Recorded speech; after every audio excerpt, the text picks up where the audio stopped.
But I think the main things is at the end of the day, volleyball is volleyball. It's in the same 9x9 court, and the rules are the same. So we. Is that on the back of your shirt? Yeah, it's on the back of your shirt. A little free shout out for you. And it doesn't matter who's on the other side of the net. You need to still execute to the best of your ability if you want a chance to win. What is going on, ladies and gentlemen, and welcome. We are at the halfway point, I think. Maybe not, but we are halfway there here. This Pretty is the close. 9x9's coverage of the 2024 Paris Olympics. My name is Everett Delorme from Toronto. That is Rob St. Clair from Mackinac Island, Michigan. It is a massive, massive day here in the indoor Olympics run. The United States are looking probably the best that they have all summer long with a nice win over Japan. We know all four quarterfinal teams on the men's. And then tomorrow we'd have to get you set up for one match that matters a lot and then one match that matters absolutely nothing. So just as Rob just put up there, we have the four teams who have now qualified for the quarterfinals. 8 teams. I don't know why I said four. Well, I do know there's 4 matches, but 8 teams qualified for the playoffs here at the 2024 Paris Olympic Games. France, Slovenia, Italy, Poland, Brazil, USA, Japan, and Germany. That's probably what most people would have thought, to be honest. Maybe Germany being the one outsider, maybe like Germany/Japan being the one outsider. Argentina could have been there. Maybe some people thought Canada could have been there. But ultimately, Rob, I think we have a pretty fantastic final 8. This is going to be an amazing field of quarterfinalists. So many storylines from the contenders versus the teams that have been working so hard to even get back to this point, like Japan and Germany in particular. Same with Slovenia. They've literally never been to the Olympics before, and they're going to get a top 3 seed.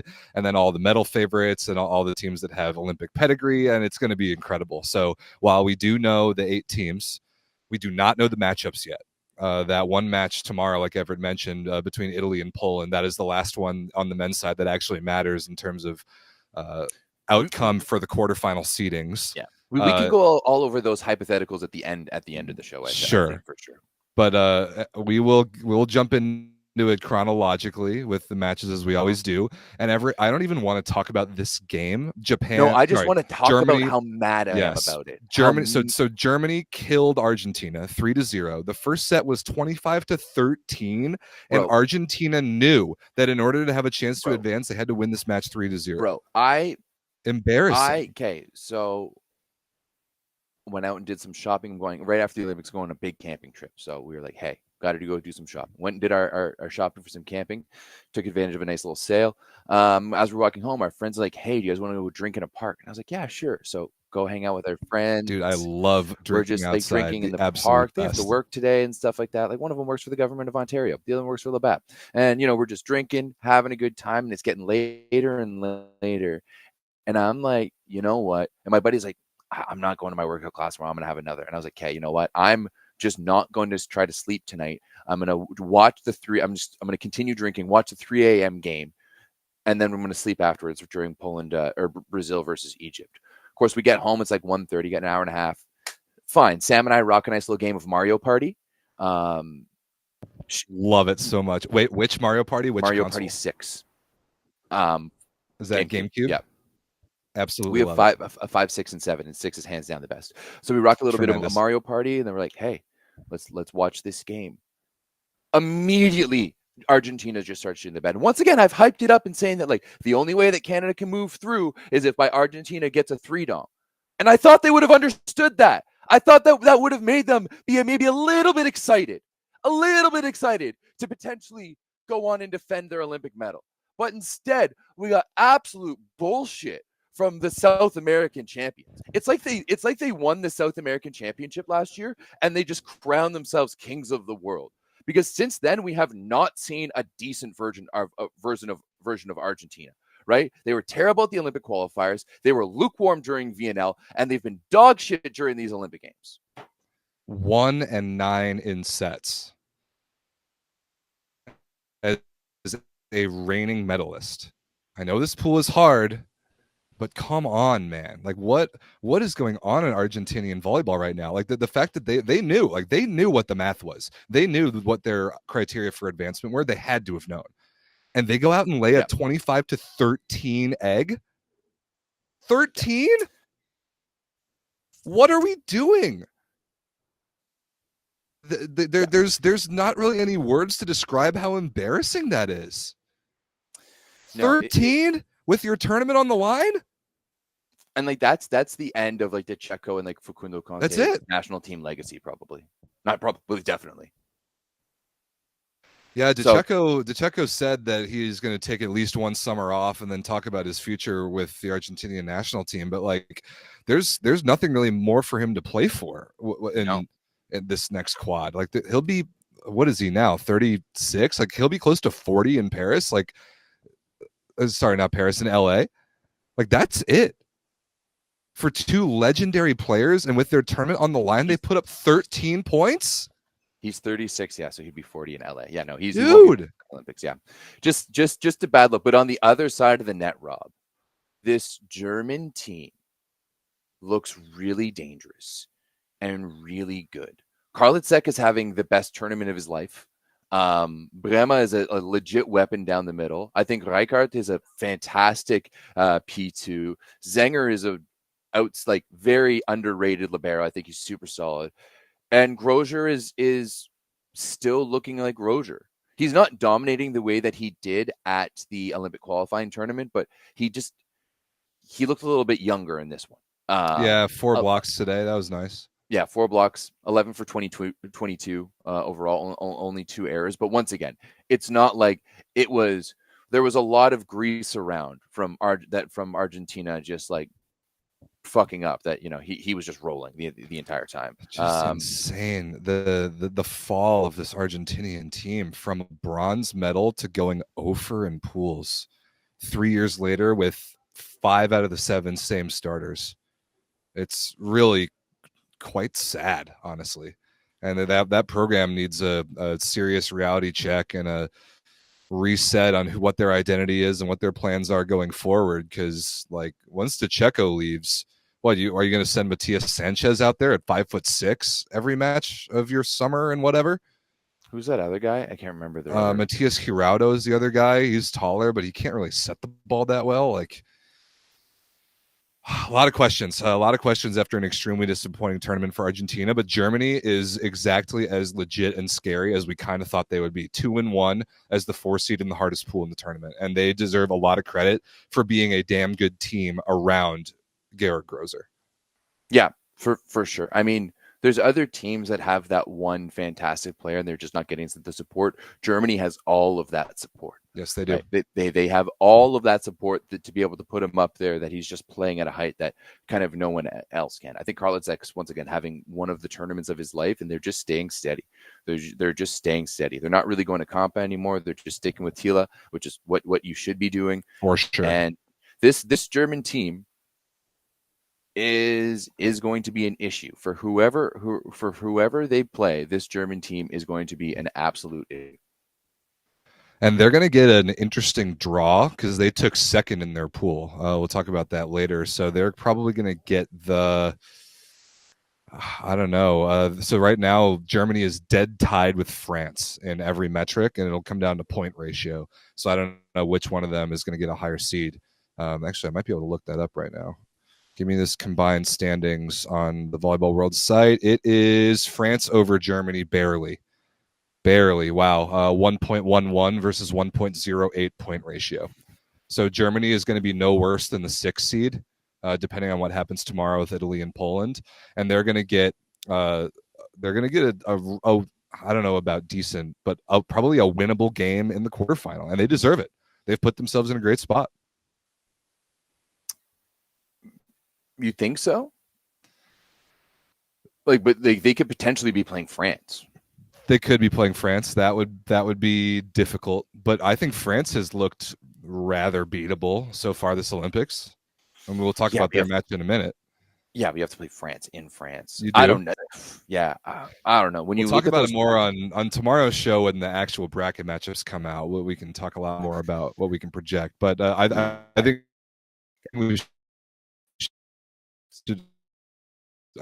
we should move forward to 3-0 over Egypt, 11-13-16. Absolutely no problem. They did what they needed to do, and Brazil is through.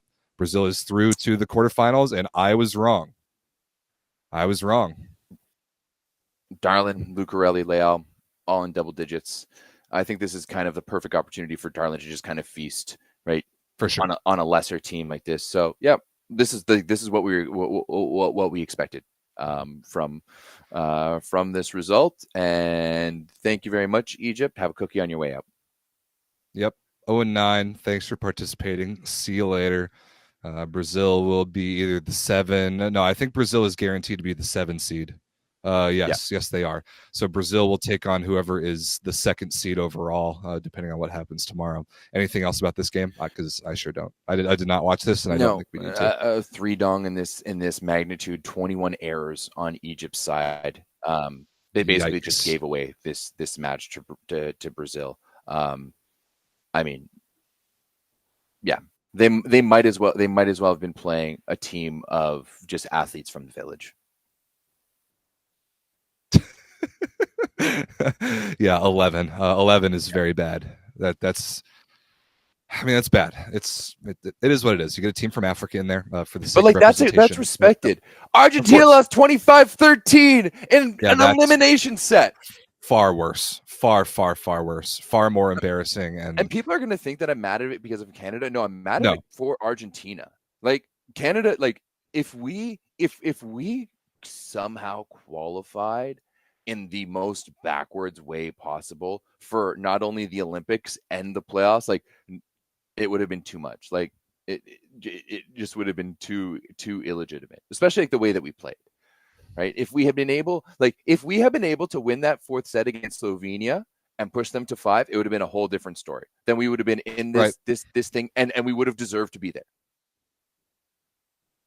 But we didn't do that. So no, I'm mad that Argentina didn't play better because they are better than this. They should be.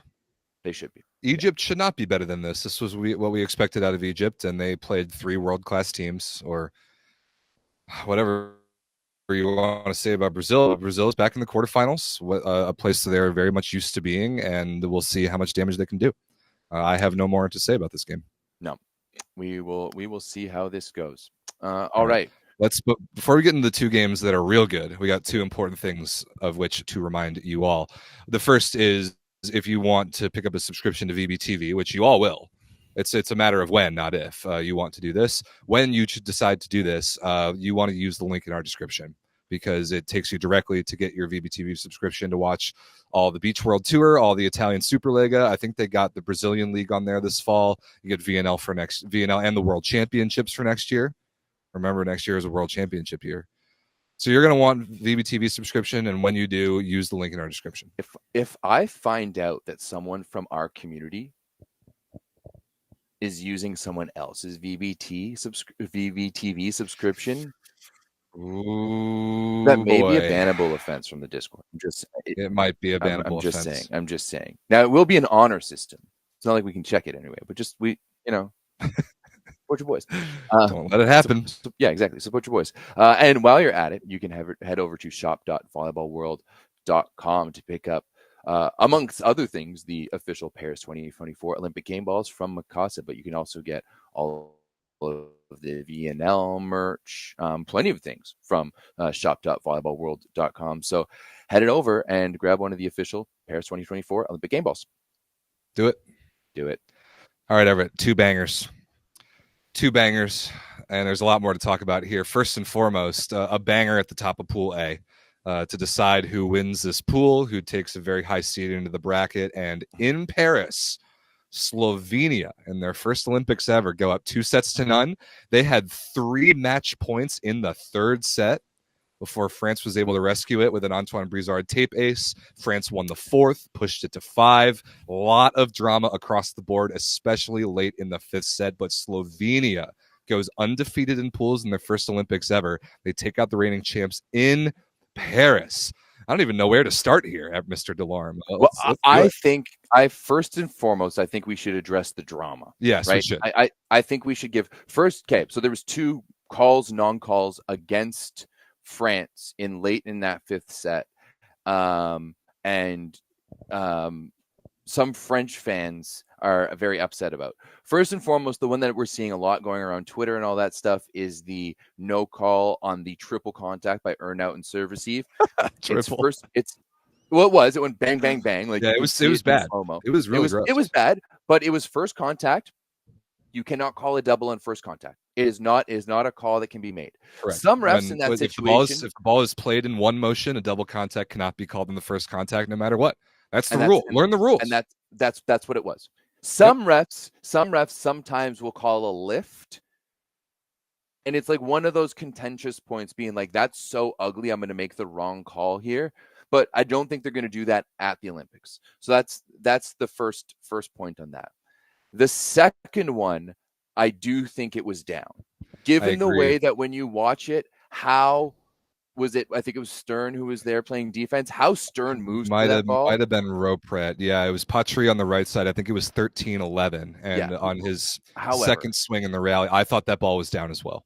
I thought that ball was down. The way that he moves to it and the way that the ball is spinning, there's too much top spin and not enough back spin on the ball for it to me had to have been down. But it's one of those things that, like, that does suck. But as France, like, that's 1 point. You know, you need to be able to take care of it other than that 1 point. It's 1 point in a crucial situation. But if you thought it was down, why didn't you challenge it? Yeah, that's the thing. Like we have the system in place there, and you didn't use it. Right, and like the difference between 14-11 and 13-12 is enormous. Like, it is a massive point, a massive difference. Even if the call was blown, Gianni, press the button. Yeah. Call the challenge. Call the mid-rally challenge. If you're sure the ball was down, then there's no reason to complain about it if you had the chance to do something about it and you didn't take the chance. Like, that's on you. However, I will say, since we have gotten rid of line judges in volleyball, we haven't suffered at all in out calls since the Bolt 6 technology has gotten so good and we can just call the ball in or out using the electronic system immediately. That's fantastic. And I think we're pretty darn good at block touch calls now too, that even if they're missed, we can, you call the challenge and we get it right in the replay. The one thing that I do think really suffers without line judges on the floor is balls down to the floor. Yeah. There are a lot of balls that are down that are not being called down because the officials on the up official and the down official on the floor don't have the best view of it. Like that, the best view of those plays comes from the line judges, especially because the line judges are able to move around and get out of the way of players that are in front of them. Crouch down and like be at the level. Like when you're the up referee in that situation, if I'm not mistaken, I'm pretty sure the down referee was behind the player, so it would have been able, like, he wouldn't have been able to see, it would have been blocked, and the up referee had like an upwards. I think now we're like nitpicking stuff like that, but I do agree with you. No, but this isn't just this play. This is in general. There are a lot of balls like this Olympics, this VNL, a lot of balls that I really think are down that are being let play. And I think the direction, or I assume the direction that's been given to the officials is if you think there's a chance that it's up, let the play go on, because you can always, any team can always call the mid rally challenge, right? Yeah. It's a difficult call for the up and down officials to make without support from line judges, but that's why you were able to challenge mid-rally, and Gianni did not. So that's on him. That's on nobody but him for not calling the challenge on a call that he wanted to complain about and had the ability to take a look at in the moment and chose not to. Yeah. Once again, first call, I still see some stooges in the chat being like, it wasn't a double contact, it was a triple contact. If I ever see you say that again in the chat, I will ban you. But that's like the dumbest thing. About to start laying down bannable offenses. Hey, not actually, because we just had this conversation in the voice chat on the Discord about how we're not going to ban people for being stupid, because otherwise Weird Haircut Seth would have been gone a long time ago. Yeah, like it doesn't matter, right? You cannot call a multiple touch contact on first ball. That's no matter what. Yeah. So, but yeah, to me, France didn't like that call. Call the challenge. Yep, I agree. Call the challenge. So we got to talk about the rest of this match now that the drama is addressed. Slovenia won the match fair and square, and they had real chances to win it in 3. And I think they should have. I think they were up 24-22 in the third. Double checking on that. Yep, Yeah, it was 24-22 in the third. 24-22 in the third, and France And was able to fight it yeah, off. France fought it off. Irvin Ingapet was really clutch. Antoine Brizard got the lucky ace to win it. But man, Slovenia had control up until that point, and like really impressively so. I've been so impressed not only by Slovenia's just technical ability and in a volleyball perspective, like their block defense has been locked in. Their middle blockers have played terrific tournaments, just moving side to side and slowing people down. But also like their emotional preparedness for these moments in their first Olympics ever has really blown me away. I am really, really impressed by Slovenia. And now they can now legitimately claim that they're battle tested because they had a chance to win this match in 3. They had a chance to take care of France at home, but they failed to capitalize on a good opportunity in the third. The French crowd got in it in a big way. Bro, this French crowd has been so electric. Awesome. So electric. And you can tell they understand volleyball too. Like it was special, especially today, but they've been amazing all week long. Long. Like even seeing like, because Bianca, who's one of the announcers, was posting on her stories, and like people were there packing the house at 9 a.m. It's fantastic. Incredible. So that's been just great. And so Slovenia got sure that they let France walk through a tiny crack in the door late in the third. The crowd got back in it, and then in the fifth they fought him off.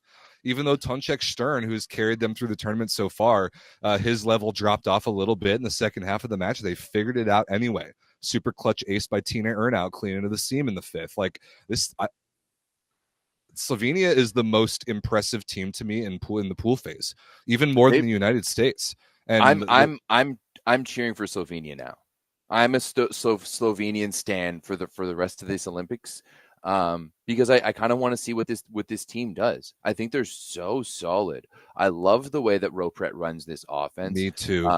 Payek and Kozamernik might be the most underrated pairing in the middle that we have in the world.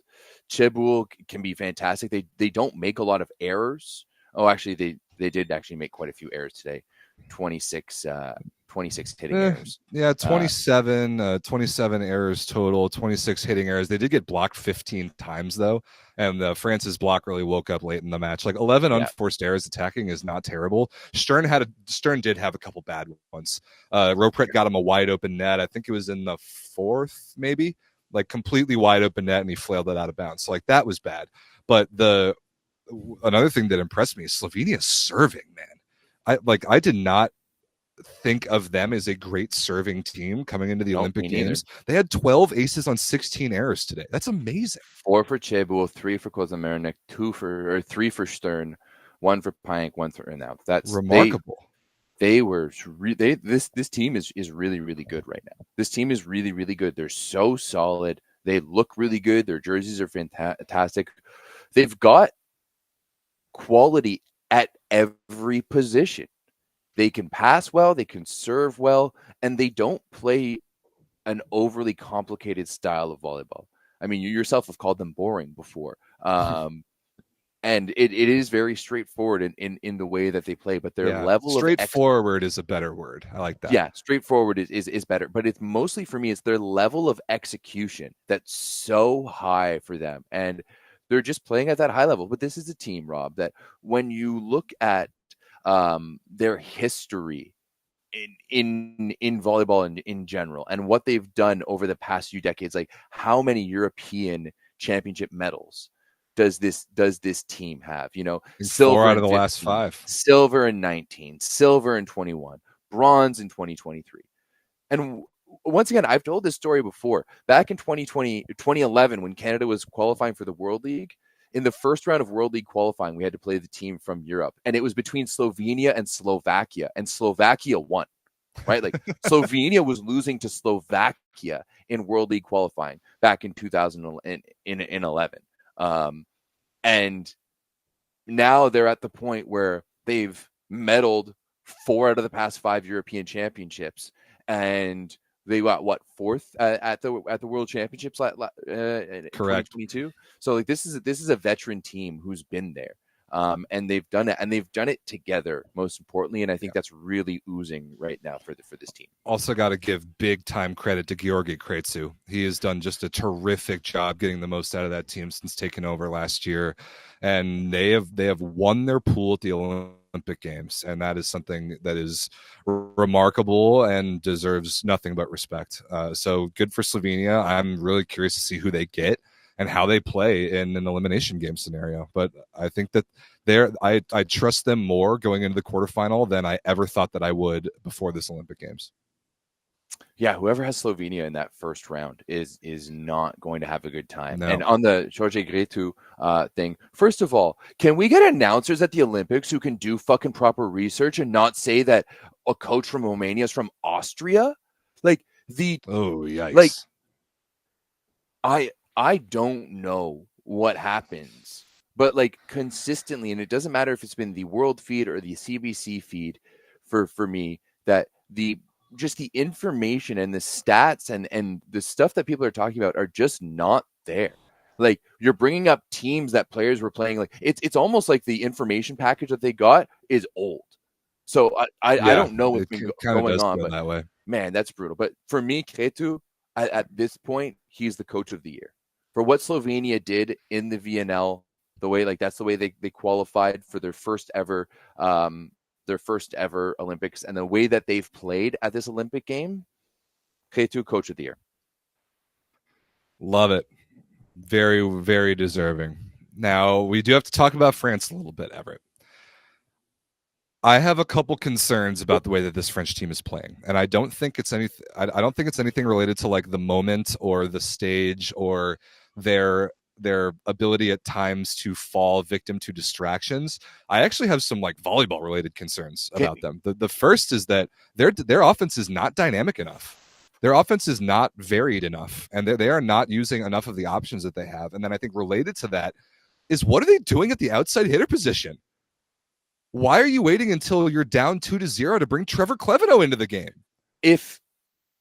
I just don't get Gianni. It doesn't make sense. I don't understand why Luati looks good. Sure, I'll give you that. He looks great with the earring and stuff like that, but Clevino is world class. Why aren't we bringing him in earlier? It doesn't make sense at all. Again, I've said it before. He started for an Olympic gold medal team 3 years ago. And he had a terrific club season this year. He was absolutely outstanding. There shouldn't be any questions about his form. And then he came off the bench for you in the first match of the tournament against Serbia and was amazing. So we got to figure that out. But I'm also a little bit concerned about at least the play early in matches of Irvin Ingapet. Now he's got his classic Ingapet magic, and he makes plays that very few other players on the planet can make, and he is clutch. I'll certainly give him that. But as far as just the production that you need out of the outside hitter position, it just hasn't really been there for me so far this tournament. Today he was okay. 18 for 38 with 7 errors, 2 blocks and an ace. What if you're Gianni, or if you had control of this French team, are you starting Ingapet and Clevino no matter what? Or how long is Ingapet's leash if you were in charge? But the thing is that he's still getting the job done. He's still scoring points in big moments. He is. And this is definitely his best match of the 3, to be fair. And it's definitely to me, how well this French team knows each other. I think they know that they need Ingapeth to win, right? I think they know that they need Ingapeth to win. And that's why you kind of leave him in there to get him going. But in the same vein that I don't know why they're not just running with Trevor Clevino instead of Yassin Luetzi. I mean, statistically, Luetzi was actually way better offensively, way better. Luetzi was 8 for 13. Clevino was 8 for 20. So there is that. But passing, how is the passing for I don't know. We don't have proper reception stats. I don't know if I trust the ones on the Olympic website, but the other thing is that Jean Patry wasn't very good today, and I don't put that as much on Patry. He definitely needs to be better. What did he go? 14 for 41 with 5 errors. All those continues to me is a problem with setting and decision making and being far, far too predictable. Like that, for example, that ball, that play that we were talking about earlier, or that ball that we thought was down at 13-11 in the 5th, they set Patry, I think, 4 times in a row in that rally. Like Brizard, you've got to be a little more French, you got to play with that little more artistic flair and be more creative and get more guys going. Like I thought that Slovenia's block was all over France today, not in the stuff block category necessarily, even though they had 9 to France's 15. But all the slowdowns on Patry was, in my opinion, a setting problem.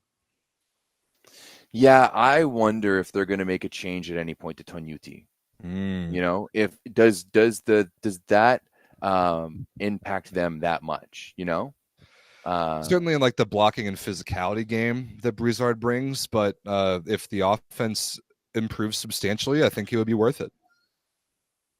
Yeah, it really depends to me.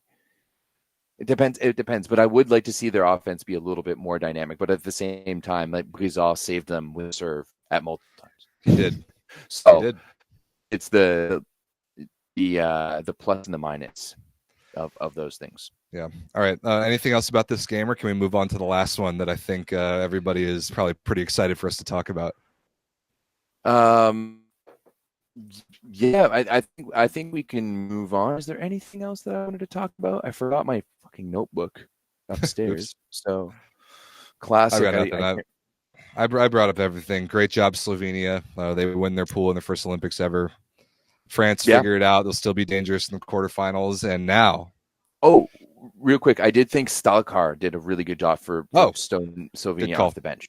That was the one thing that I remembered. But let's move forward. We didn't really think that Slovenia had a bench, and it turns out they've got a big, like, giant unit of a middle that was good on Berlin this year. So good for him.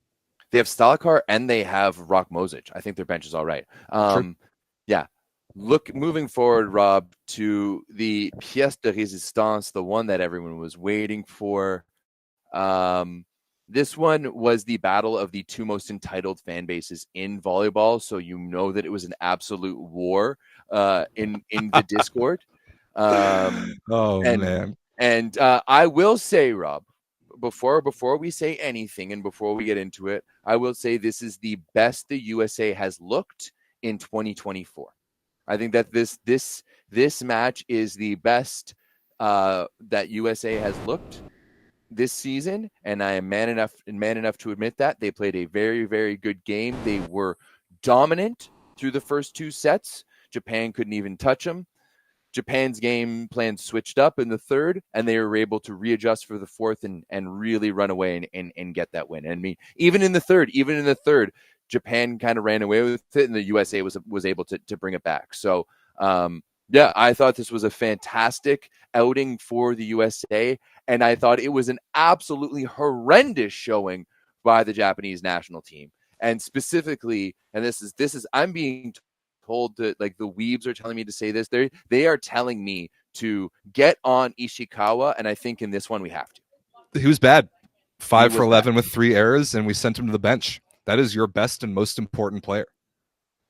And at the Olympic Games, that is not the time with your tournament on the line when you need one set. You need one set to guarantee yourselves in the quarterfinals, because that was the case. They needed one set, and they knew it. And that one set that they got was once their best player went to the bench. So we will talk about Japan, certainly. But we got to talk about my United States, boys and girls. We got to talk about this team. Bing bong, boys and girls. The United States is here, ladies and gentlemen. We took the hardest pool in the tournament. We went 3-0. We beat 3 very good teams. We destroyed the first 2 sets in every match that we played. Destroyed the first 2 sets in every match that we played. That was a discussion on the voice chat where they were talking about this, like, oh, can Japan bounce back? And I was like, I mean, yeah, I think so, because the USA has been terrible in set 3 and have been really, like, they've been throwing set 3 so far this tournament, basically. Well, we threw it once. We beat Argentina 3-0, as you'll recall. But that was my favorite part about this match, is the way that we responded in set 4.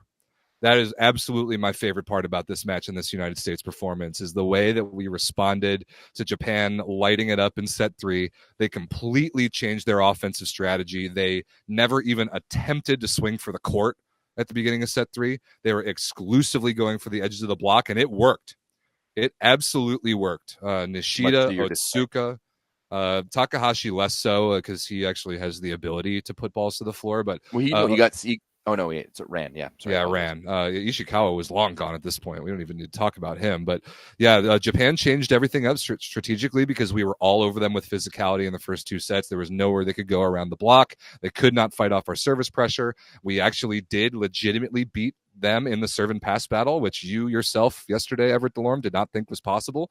But then I thought it was possible. I said that we responded to that game plan change and that shift in energy, because that crowd chanting Nippon whatever in Paris, I could feel my exact same smirk as that crowd was chanting all that nonsense. That this team on your screen right now had that exact same, like, F you middle finger feel to it when they got into the 4th set, and I loved it. It was awesome the way that they responded. And the other thing that, to shut up the critics, is the play of Matt Anderson, because he was absolutely tremendous today. 15 for 25 with 1 error, 16 points, above 50% efficiency. Most importantly, he scored more points in the 3rd set and the 4th set than he did in the 1st and the 2nd. Exactly. And that to me was the big thing. Is that, but once again, so far you've only been able to get 2 good sets out of Matt Anderson. this games, it was just sets 3 and 4. But he was better. I do think that, like, Japan was off their rhythm today for sure. Like, to be honest, they haven't been on the rhythm this entire Olympic Games. This has not been the Japanese team of that we're used to seeing. And this is my personal opinion, but there's a lot of showboating from the Japanese team, where they come Nishida down in particular, and they love to play to the crowd. And to me, this is something that's kind of new to the part of Japanese volleyball. And in my understanding of Japanese culture, it's usually kind of like head down, and there's not a lot of, like, trying to, like, hype that up. And there's this time, like, they get so jacked up for, like, the simplest plays sometimes. And I know, like, they really need to thrive off that momentum, but to me, some of it is too outward focused as receiving that momentum and energy from the crowd, because they're always playing to fantastic crowds. Like, Japan never gets, 1,000 people in a gym. They're always playing to the most, and they're always looking for so much to the crowd, as opposed to, like, settling into their game style. They weren't in their game style today.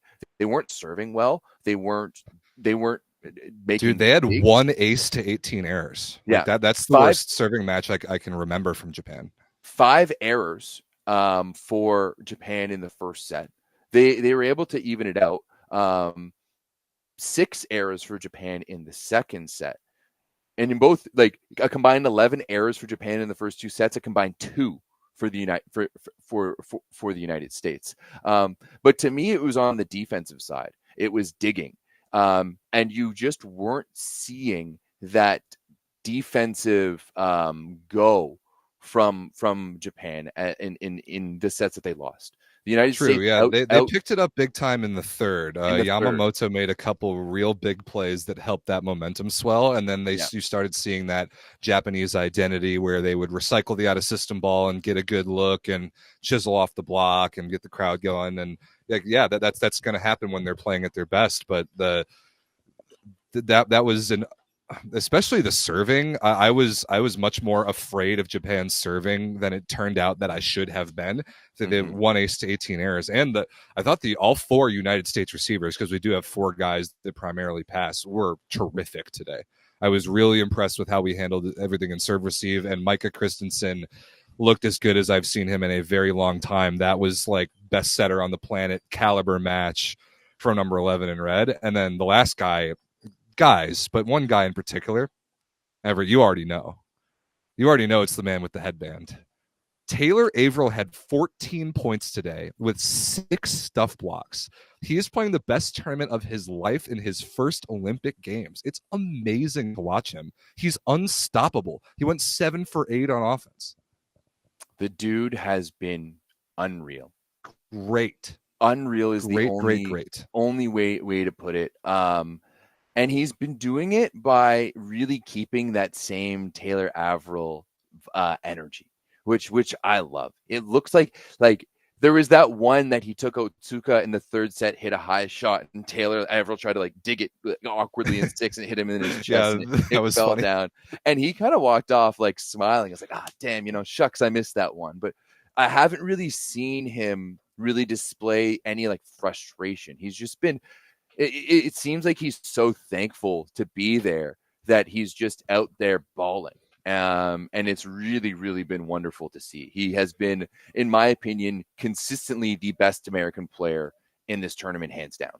So far, he has shown up time and time again throughout. And I'm so just happy for him. I'm so happy for him, and he totally deserves to be there. And I think he's validating the take of many that he should have been there in Tokyo, not just for his play, but also for the vibes. And that's actually some feedback that I got. Was chatting with Everett, a mutual friend of ours, who is in Paris and watching the games. And this person was just like, dude, the energy around this American men's team is special and is different from every other team in the tournament. Like the vibes and the character and the personalities and just like the way that they are conducting themselves emotionally compared to a lot of the other teams in the field is just different. And that was why that, combined with the way that we responded in a volleyball context, like in the 4th set today, makes me so excited and like legitimately optimistic, as I've been this whole quad, that this team can win an Olympic gold medal. They can. I'm not saying that they will, but they can. I fully agree with you on that. I fully agree with you on that. Before I touch on that, I do want to just touch back on Taylor Averill for a second. He's a combined 18 for 21 in the tournament with only 1 error. So he has 1 error and he has 2 continues. That's disgusting. He also has a combined 11 blocks across the 3 matches and 5 aces. He also has 4 digs. There can't be another middle blocker in the tournament who's playing better than that. No, that's incredible. No, that has been unreal. What was the other thing that you said?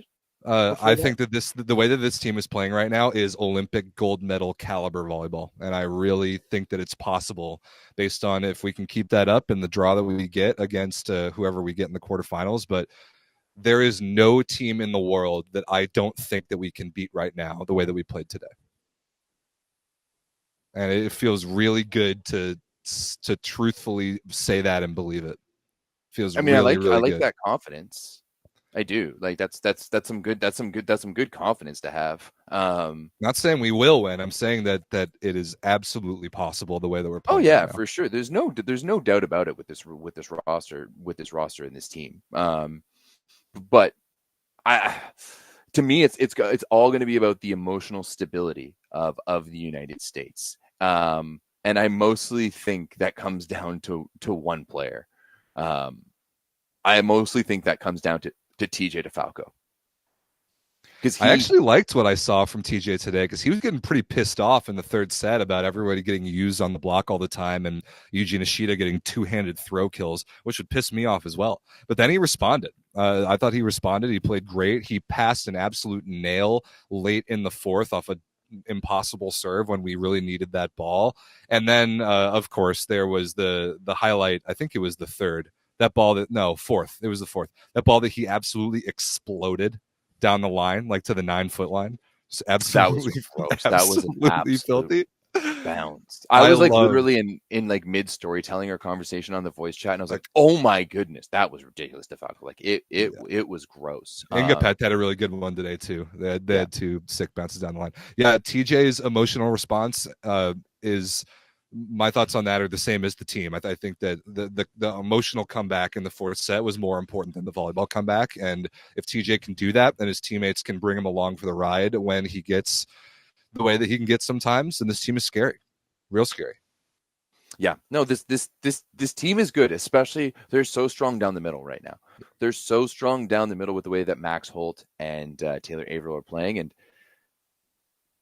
it's going to be kind of interesting because, we talked about how, this team is so deep down the middle that they have to bring 4 middles to the Olympics and they're going to use them all and interchange them all. And I don't think we're going to see David Smith and Jeff Jindrak right now. If nope. Max Holt and Taylor Averill are playing the way they are, I might ask, is it terrible for Spraw to be like, hey, can one of you take a knee, say you're injured, so we can bring Ensing in a little bit, provide just some potential relief off the bench? We'll see. I loved what I saw today from this entire team. Matt Anderson was awesome. I thought Aaron Russell weathered a bit of a storm, came back in the fourth and was really good, really clutch. Micah looked like the best setter on the planet today, and Eric Shoji was also real good. Anchored a reception unit against a gnarly serving team and only gave up 1 ace, and I am thrilled. Yeah. Also, I called this. I did say 3-1 yesterday, so I'll take that to the bank as well. I was thinking USA 3-2. That's what people in the voice chat asked me, and I said USA 3-2. And then the way that they were playing, I was like, oh, actually, I think it's going to be 3-1. And since you've got a wedding festivities to get back to, and I'm going to watch Deadpool 3 tonight, I wanted to get this stuff on the road sooner rather than later. So I'm glad that the USA took it down in 3. And as I said, I do think that this is the best version that we've seen so far of this team. However, completely agree. I don't necessarily share your unbridled optimism when you look at the other 4 teams in this tournament who are really good right now. That being Italy, Poland, France, and Slovenia.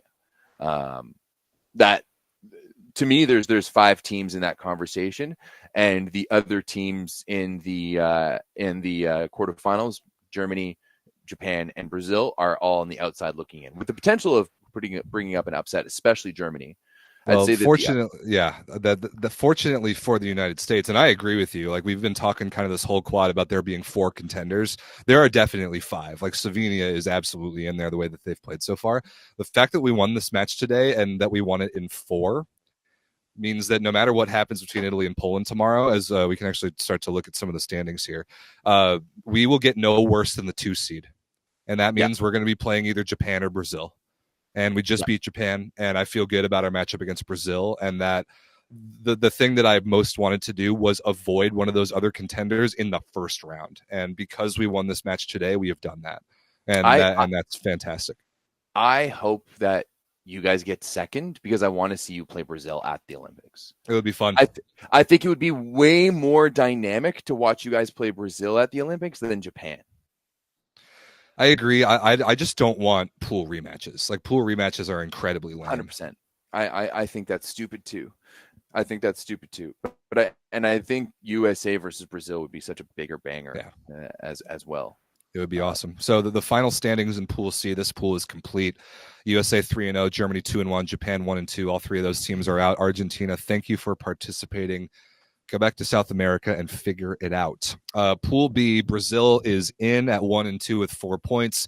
Egypt gets a cookie on their way back to Africa. And then tomorrow, an absolute banger at 11 a.m. Eastern between Italy and Poland, which is going to be just phenomenal to watch. And that match matters. It really matters for seeding. If Italy takes 3 points, they get the number 1 seed overall.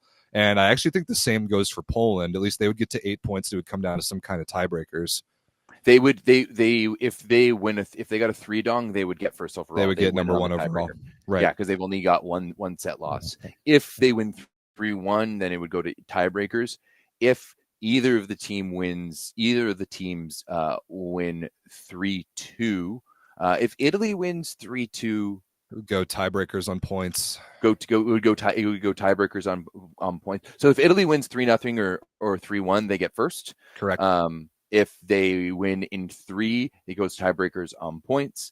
If Poland wins 3-0, they get first, and if they get 3-1, it's tiebreaker on points. If not, Correct. They get third. They would get third. Yes. Yeah, and so Italy is the only team still with a chance. Actually, to finish perfect in 9 points. If Poland wins in 3, Italy and Poland would be tied with 3 points, or it would be tied. It would be tied in third with 7 points. But Poland would be 3-0, and Italy would be 2-1. So the match win trumps it. Yeah. So yeah, it's just a must watch match tomorrow at 11. We'll talk about the schedule in a little bit, and then Pool A. This pool is not over yet technically, but it is over as far as matches of consequence. Yeah. So Serbia and Canada will play tomorrow. Both of them are eliminated. Serbia and Canada both will not move on. They will play for world ranking points and for pride. And I hope for Canada's sake that they can end their Olympics on a good note.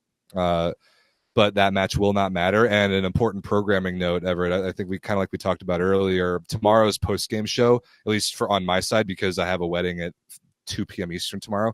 We're going to do the post-game show tomorrow after Italy versus Poland as we look at tomorrow's schedule. So it works out because Canada and Serbia, that match is not of any consequence. And because I'm going to be busy tomorrow afternoon, my time, we're going to do the show early, just like we did on Wednesday. So just prepare yourselves for that.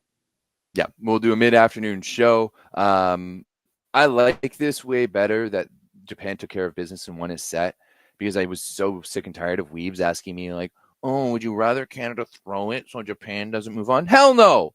I want us to win a game at the Olympics.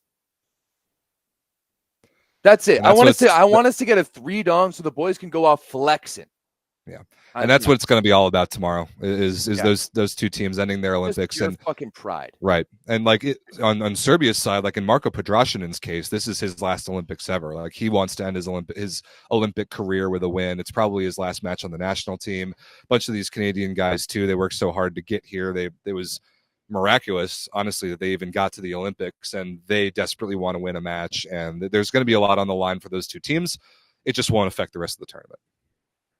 No, not in the slightest. Not in the slightest. But and then 2 matches on the women's side as well. 9 a.m. local, Netherlands versus Dominican Republic. Must win for both of those teams to keep their chances alive. And then at 1 p.m. local, don't bother watching Japan versus Kenya. It will be a 3-0 that Japan needs badly.